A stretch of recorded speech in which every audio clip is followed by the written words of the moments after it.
The protest announced by the Janji generation turned violent on the very first day. KP thief! KP thief! Right now, there is a clash between Janji protesters and the police. The government probably never truly imagined that such a significant number of people would actually come out and participate. Jugar Raj. KP, because of your ways, everyone has suffered. Hey! Instead of saying that a big movement needs political groups, a lot of money, and that you have to distribute meat, rice, and petrol, this time people came out on their own, for themselves, for the country. The new generation took to Janji Road, not just at Kathmandu's Maitigar Mandala and Baneshwar, but all over the country. Young people came out onto the streets. However, the movement quickly took on an aggressive form. According to the latest reports, there are already hundreds injured and the death toll has reached 15. By the time you watch this video, that number may have increased even more. In the past, the People's Movement of 2046, 1990 lasted 19 days and 18 people died. But today, in just one day, almost the same number of people have been killed. Why were so many bullets fired?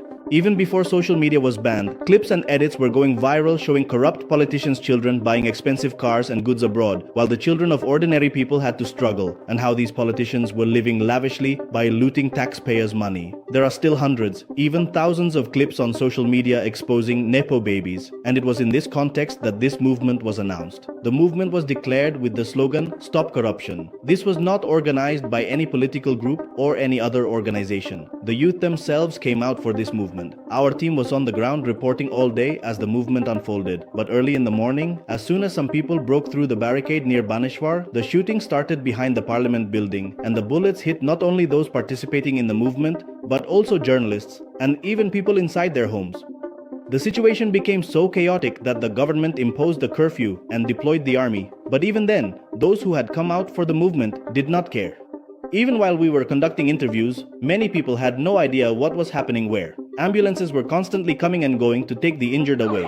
The injured from the movement. Some survived, some didn't. Several ambulances were vandalized, and similar situations were seen all across the country. In Itahari, after protesters set fire to the sub-metropolitan office, an indefinite curfew has been imposed there. Likewise, curfews have also been imposed in Butwal and Bhairahawa. Despite calls to protest peacefully, how did the movement escalate to this point, and what was the reason for the authorities to resort to firing on such a large scale?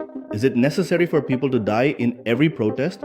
Is it the younger generation that's more provocative, or is it the government?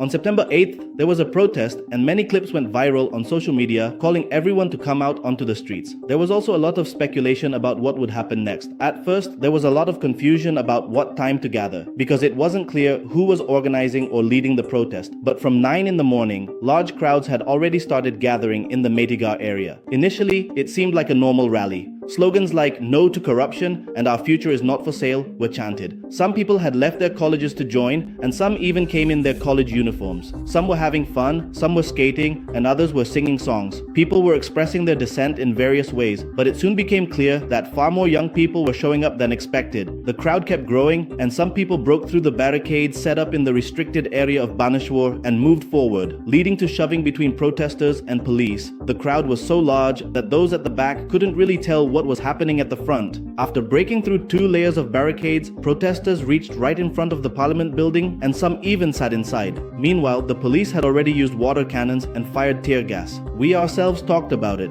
and many people had to turn back because their eyes were burning. Even with a mask on, it doesn't help. Yeah. And it really hurt, man. I couldn't take it anymore, so I got separated from the group. Everyone was running everywhere. Where even was the group? After that, while I was still coughing and all, I ended up sitting in a cafe. But some people were vandalizing the parliament building. The district administration office imposed a curfew in the Metigar, Baneshwar and Tripureshwar areas until 10 p.m. But the crowd was so huge that no one even realized the curfew had been imposed. It was only about an hour and a half later that we found out ourselves that there was a curfew there. And even as the curfew was being enforced, the protest